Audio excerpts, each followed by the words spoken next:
Vous vous souvenez de Chemin? C'était une émission qui s'est terminée fin juin dernier. Eh ben, on refait une petite édition de Chemin juste pour Noël, pour vous raconter ce qui se passe autour de Noël et ce qu'il faut absolument savoir d'un point de vue religieux, dogmatique, organisationnel, les bouquins qu'il faut lire, et puis évidemment l'actualité du pape. Et ça commence comme ça.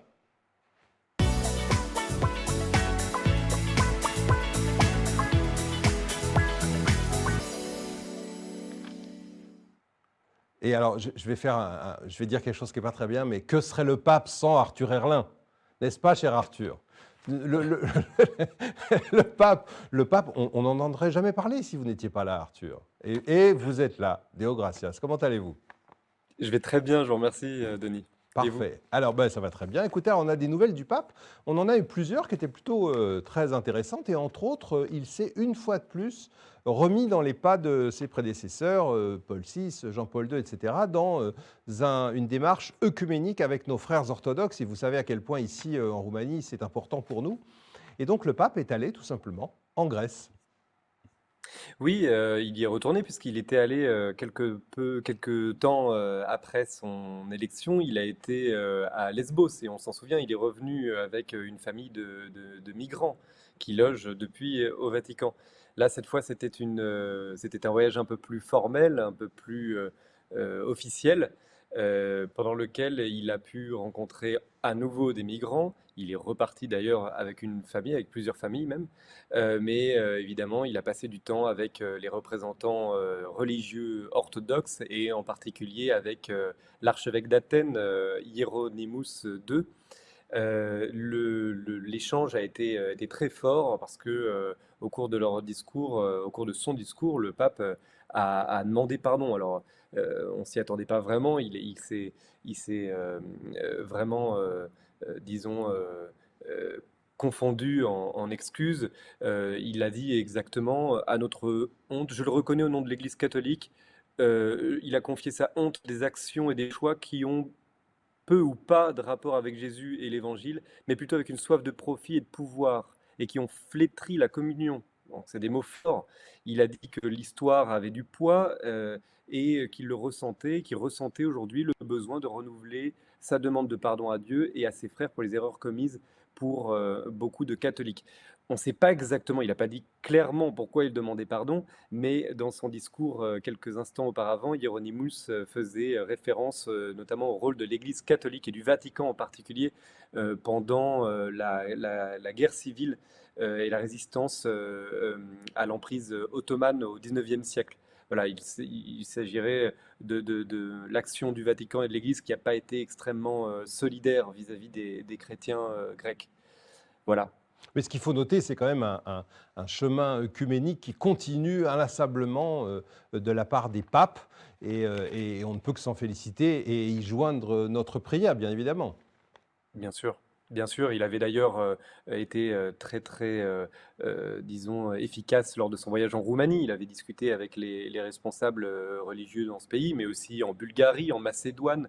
Enfin voilà, il n'a pas arrêté au cours de ces quelques dernières années. Alors dans l'actualité papale, il y a également la rencontre tant attendue, si j'ose dire, avec une délégation d'évêques français suite à la publication du rapport de la SIAZ, ce rapport qui a cherché à établir quantitativement ce qui s'est passé en termes de crimes contre les enfants pendant des dizaines d'années sur le territoire français. Oui, alors le président de la CEF, Monseigneur de Moulin-Beaufort, s'est rendu au Vatican lundi dernier. Il a voulu expliquer le contenu du rapport, puisque le pape, au retour de son voyage de Grèce, a confié qu'il ne l'avait pas lu et qu'il n'avait pas pu approfondir le sujet lorsque des journalistes, au cours de la conférence de presse dans l'avion, lui avaient demandé ce qu'il en pensait. Alors, à la fois, il a pu dire que qu'il ne connaissait pas exactement les détails du dossier, mais à son retour, il a pu convoquer Monseigneur de Moulin-Beaufort, discuter avec lui, et ensemble, ils ont pu aborder les aspects disons, difficiles de ce rapport. Au terme de leur rencontre, pour aller droit au but, le pape a annoncé son souhait de rencontrer tous les responsables de la commission Sauvé, Par ailleurs, le pape les a encouragés. Il a encouragé Monseigneur de Moulin-Beaufort. Parce que Monseigneur de Moulin-Beaufort, au terme de la rencontre, a pu s'exprimer avec les journalistes. Et il a pu expliquer que le pape avait souligné la dignité de l'attitude des évêques de France et leur manière de prendre en compte le rapport. Donc c'est pas rien, on s'attendait à des mots durs du pape François, et en réalité, il a plutôt encouragé les évêques. Ah, il faut rappeler qu'une partie de ce rapport est mise en cause par l'Académie catholique qui considère que la méthodologie n'est pas forcément celle qu'on est pas forcément scientifique et que les extrapolations qui ont été faites, les extrapolations numériques, sont très exagérées. Oui, oui, oui. Alors, cette question a été posée à Monseigneur de Moulin-Beaufort, mais a priori, le sujet n'a pas été évoqué avec le pape. Et je pense que le pape évite d'aborder ce genre d'aspect tant qu'il n'a pas lu lui-même le rapport et tant que on n'a pas au préalable, disons, échangé avec les évêques de la manière avec laquelle il faut déjà accueillir ces premières données. Mais d'un point de vue pratique, ça veut dire que le pape a besoin d'une traduction, j'imagine, puisqu'il ne lit pas le français. Oui, tout à fait. Alors déjà, le rapport est très épais, hein, c'est une somme. Il a été remis par les évêques français au pape, mais évidemment, il ne va pas le lire. C'est d'ailleurs les mots de Monseigneur de Moulin-Beaufort, il ne va pas le lire avant de se coucher, puisque c'est en français et que c'est énorme. Normalement, le pape devrait avoir une sorte de résumé ou une sorte de décryptage de la part de ses conseillers. Oui, puisqu'on vient de voir aussi, à travers la rencontre de Joe Biden avec le pape, qu'il ne parle pas non plus anglais et qu'il faut une traduction également pour l'anglais. Voilà. Alors, le pape Effectivement. est intervenu récemment à l'Angélus, je crois, vous me confirmerez, Arthur, pour nous parler de Noël. Oui, alors il y a eu un petit mot à l'Angélus, mais c'est surtout à l'audience générale de la semaine dernière que le pape s'est vraiment attardé sur le sujet de Noël, puisque quelques jours auparavant, le sapin et la crèche avaient été dévoilés place Saint-Pierre. Donc le pape a pu évoquer les symboles de la crèche et de Noël et du sapin, évoquant le sapin qui venait du nord de l'Italie. Le pape a souligné qu'il était un signe du Christ, arbre de la vie. Il a dit que cet arbre représentait la renaissance, le don de Dieu qui s'unit à l'homme pour toujours. Et les lumières du sapin, sans oublier les lumières du sapin, qui rappellent la lumière de l'amour qui continue à resplendir, excusez-moi, dans les nuits du monde. Donc de très jolies paroles que le pape n'a pas forcément l'habitude de prononcer à la veille de Noël. Il a demandé dans la foulée que Noël soit respecté, que ce ne soit pas un Noël faux, un Noël commercial. Il a posé la question, qu'est-ce qu'est le véritable climat de Noël? C'est un climat riche de tendresse, de partage et d'intimité familiale. Il a invité à se laisser envelopper par l'atmosphère de Noël que ravivent les musiques, les chants et les traditions.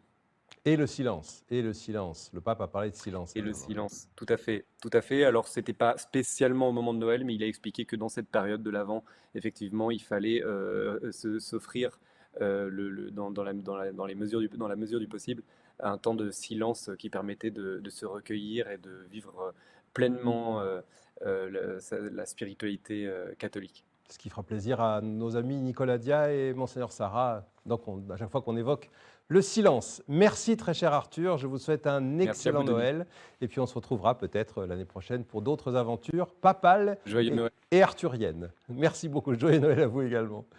Et puis chez nous, ça continue, on est parti vers la paroisse, à tout de suite.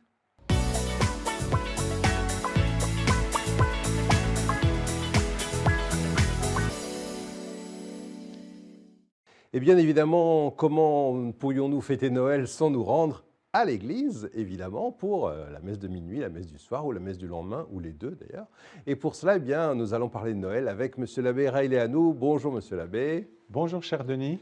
Alors Noël approche à grands pas, c'est dans quelques jours. Et Noël, Noël c'est une tradition assez ancienne, mais pas tant que ça finalement. Oui, ce n'est pas une fête originaire. Au début du christianisme, ça n'existait pas.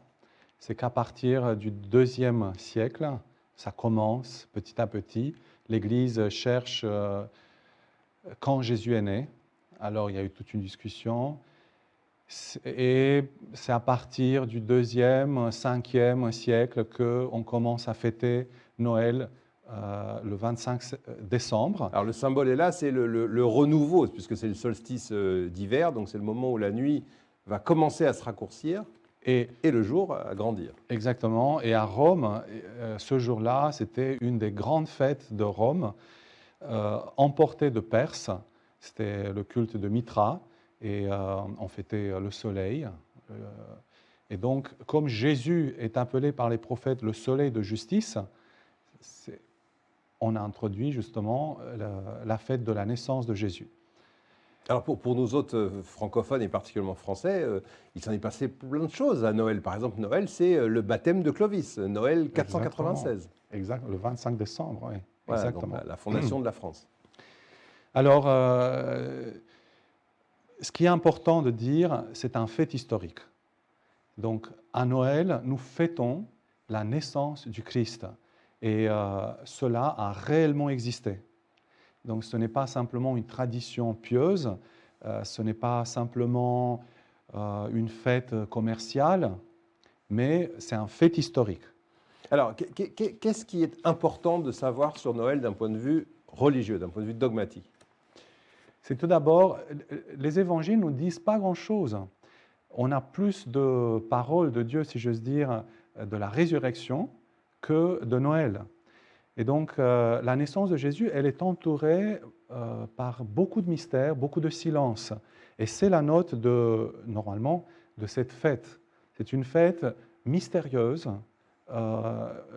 où nous sommes invités à rentrer dans le silence de Dieu. Et on a vu tout à l'heure que le pape insistait sur ce mot-là cette année d'ailleurs. Exactement, tout à fait. Alors, rentrer dans ce mystère où Dieu se fait homme, Dieu se fait proche de nous, il s'adapte à nous, et puis il nous fait part d'un mystère. Et qu'est-ce que c'est ce mystère? C'est la naissance éternelle du Verbe.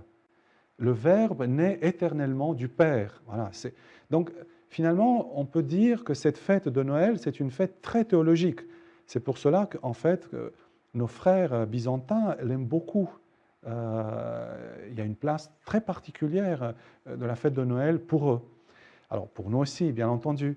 Mais avec les derniers siècles, cette fête c'est un peu corrompu, ou bien par une certaine religiosité très pieuse, où le mystère de la naissance de Jésus se diluait dans des traditions plus ou moins chrétiennes.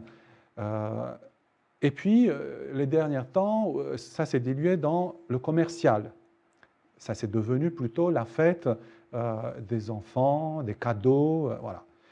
Donc, j'insisterai beaucoup sur le chrétien. Il rentre dans un mystère de Dieu qui naît pour nous. Alors, c'est très mystérieux. On ne dit pas grand-chose. Alors, comment vivre ce temps? Eh bien, en retournant à la parole de Dieu, aux évangiles. Et donc, prenons la place des personnages de la crèche. Tout d'abord, bien sûr, il y a Saint Joseph, il y a la Vierge Marie, il y a les anges. C'est un peu difficile, les anges, mais pourquoi pas? Nous sommes ceux qui louent le Seigneur. Les bergers, les petits bergers qui arrivent, les pauvres gens qui arrivent, les premiers. Il y a les rois mages aussi. Alors tout cela, l'homme qui s'approche, qui accueille l'Emmanuel, Dieu au milieu de sa vie. Dieu fait irruption la nuit de Noël dans la vie de chacun de nous. Et ce qui est un point très important aujourd'hui pour nous, c'est comme s'il faisait abstraction du monde politique, du monde social, des nations, des peuples. Voilà, il arrive, tout caché, dans la nuit de Noël, dans la pauvreté, et il se donne à nous pour l'adorer, pour entrer dans un mystère de la très sainte Trinité, un mystère qui nous dépasse complètement. Alors, vous comprenez qu'il faut qu'on fasse silence dans notre vie.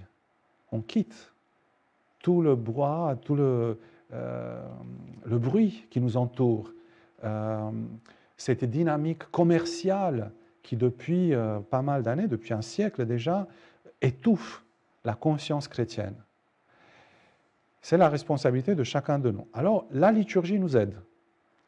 La liturgie nous aide. Nous avons les 3 messes qui nous sont proposées pour la fête de Noël. La messe dite de minuit, où nous fêtons en chaque paroisse cette naissance de Jésus. Nous accueillons liturgiquement, donc réellement, cette naissance de Dieu dans notre vie, dans notre cœur. Et donc c'est comme un nouveau commencement. Et puis la messe du matin, et puis dite des bergers, la messe des bergers, et puis la messe du jour, la messe de Noël, le 25 du jour. Alors, concrètement, cela s'incarne pour le chrétien dans une bonne confession, puisque c'est la fête, si j'ose dire, de l'humilité de Dieu, Dieu qui se fait homme, qui n'a pas peur de laisser de côté sa dignité de Verbe, et il se fait Verbe incarné au milieu de nous, dans la pauvreté. Et donc la confession, c'est le sacrement de l'humilité. Et puis, la communion. Je communie au mystère du Christ, du Verbe incarné. Et donc je reçois réellement le Verbe de Dieu dans l'hostie blanche. Donc votre message, si je le comprends bien pour ce Noël de cette année, c'est de retirer toutes les scories qui ont été ajoutées pendant 2000 ans sur Noël et puis se concentrer sur le message évangélique. Exactement. Pour un peu choquer les gens, pour nous réveiller, je dirais il faut quitter l'esprit de Noël. On parle beaucoup de l'esprit de Noël, la magie de Noël, tout ça. Il n'y a pas d'esprit de Noël. Ce n'est pas chrétien. C'est un syntagme qui n'est pas chrétienne. Comme d'ailleurs, on ne parle pas d'esprit de Pâques. Hein, non, ce n'est pas chrétien. Exact. Donc on revient justement à ce fait historique et qui est aujourd'hui. Aujourd'hui, il naît. Aujourd'hui, il naît du Père, le Verbe. Et je rentre dans un mystère qui se donne à moi et qui va changer, si je l'accueille, toute ma vie. Alors, d'un point de vue pratique, comment ça va se passer cette année à la paroisse? Est-ce qu'il y a des restrictions horaires imposées par les lois en Roumanie ou est-ce que c'est tout plus ouvert? Qu'est-ce qui va se passer? À quelle heure est-ce que les chrétiens vont se retrouver à la paroisse du Sacré-Cœur? À la paroisse du Sacré-Cœur, donc d'une manière libre, il n'y a pas de restrictions comme l'année dernière. Il n'y a pas de restrictions. Voilà. D'accord. Donc, c'est juste la prudence à laquelle nous sommes invités, chacun de nous. Bien sûr. 21h30, le 24 décembre, 21h30, nous nous retrouvons à la paroisse du Sacré-Cœur, où il y aura un petit concert de chant de Noël, voilà, avec les enfants, les familles qui sont là. Et à 22h, nous allons commencer l'Eucharistie, la messe de minuit. Le lendemain, c'est-à-dire le 25, la messe est à 10h30, 10h30. Messe de Noël. Alors, cette année, c'est un peu particulier. Noël, ça tombe le samedi. Le 25, c'est samedi. Et donc, nous allons nous retrouver le lendemain, le dimanche, à 10h30 pour fêter la Sainte Famille, puisque dans le calendrier liturgique, le dimanche qui suit la naissance de Jésus, nous fêtons la Sainte Famille, Saint Joseph, Marie et Jésus. Il faut rappeler que l'horaire de la messe dominicale pour les francophones a changé. Donc toujours au Sacré-Cœur, bien évidemment, mais ce n'est plus à 11h, c'est à 10h30. 10h30 pour toujours. Voilà, ouais, c'est l'horaire officiel maintenant. Voilà. Voilà. Écoutez, on va vous remercier, Monsieur l'abbé. Un message pour Noël, un message particulier? Paix aux âmes de bonne volonté. Voilà, c'est les paroles de l'Évangile. Et je pense que tous, nous avons besoin de découvrir cette paix qui est un don de Dieu dans nos âmes et de changer de cœur, de rentrer dans cette bonne volonté qui est l'amour du Père, qui se donne à nous pour l'accueillir dans le Verbe incarné. Vous restez avec moi, Monsieur l'abbé, parce je vais présenter 2 livres, dont un qui vous concerne tout particulièrement, puisqu'il s'agit d'un missel. Donc c'est parti pour la bibliothèque de chemin.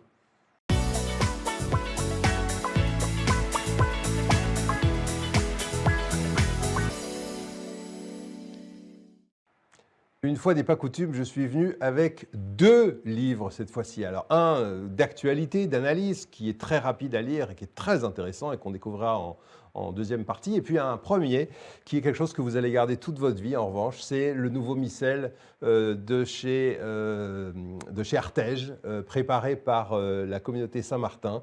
Il s'appelle Laudate et c'est un bijou. Alors je vais essayer de vous montrer. Voilà, c'est dans un petit coffret en cuir. Il y a une édition carton aussi pour ceux qui veulent dépenser 10 € de moins. C'est sublime. Alors d'abord, il faut dire ce que c'est. C'est un missel d'abord mis à jour, c'est-à-dire que c'est avec la nouvelle traduction liturgique qui est en place depuis maintenant quelques semaines, depuis le début de l'Avent. Et puis c'est surtout un missel non pas des dimanches, mais c'est un missel des dimanches, les 3 années, ABC, et de la semaine, avec les versions 1, version 2. C'est absolument un bel outil, non? On est d'accord, monsieur l'abbé? Vous l'avez, non? Vous célébrez avec, d'après ce que j'ai compris. Tout à fait. C'est un très beau livre, avec beaucoup de soins. C'est un vrai travail. Ça fait plaisir de l'avoir en main. Alors, papier Bible, nous avons toutes les messes, tous les textes de l'année. Et puis, chose importante, c'est un missel qui est latin-français. Exactement, donc en miroir en fait. En miroir. Donc, pas pour tout, les lectures sont en français, bien évidemment, bien sûr. mais les prières, nous avons le latin sur la gauche et puis à droite le français. On va montrer, tenez, je vais montrer à la caméra. Voilà, donc vous avez vis-à-vis, à chaque page, vous avez, je ne sais pas si on arrive à, voilà, vous avez vis-à-vis le latin et le français qui sont en miroir et qui permettent de dire la messe ou de suivre la messe dans la langue de son choix. Alors, c'est voulu par les éditeurs, puisque la langue de l'Église, la langue officielle de l'Église, dans laquelle sont rédigés tous les documents de l'Église, et notamment le missel, avec lequel nous célébrons les prêtres la messe, et que les laïcs participent à cette messe, il est en latin. Alors, le désir du Saint-Père, déjà Benoît XVI, et puis des évêques, a été de revenir à une traduction plus fidèle au texte latin. Et donc, nous avons cette belle traduction qui a nécessité un certain nombre d'années. Et puis aussi, pour montrer que cette traduction s'insère dans une tradition de l'Église, eh bien, nous avons le latin à côté. Et puis, il faut dire qu'il n'y a pas que la messe. C'est-à-dire que c'est non seulement un missel, mais c'est également un petit livre d'heures. Il y a une première approche de la prière des heures. Je suis très heureux qu'ils ont introduit les prières à la fin, des prières usuelles. Des psaumes. Des psaumes, les litanies, les différents litanies. Pas mal de prières pour le soir, le matin, midi. Alors, c'est un vrai outil de prière.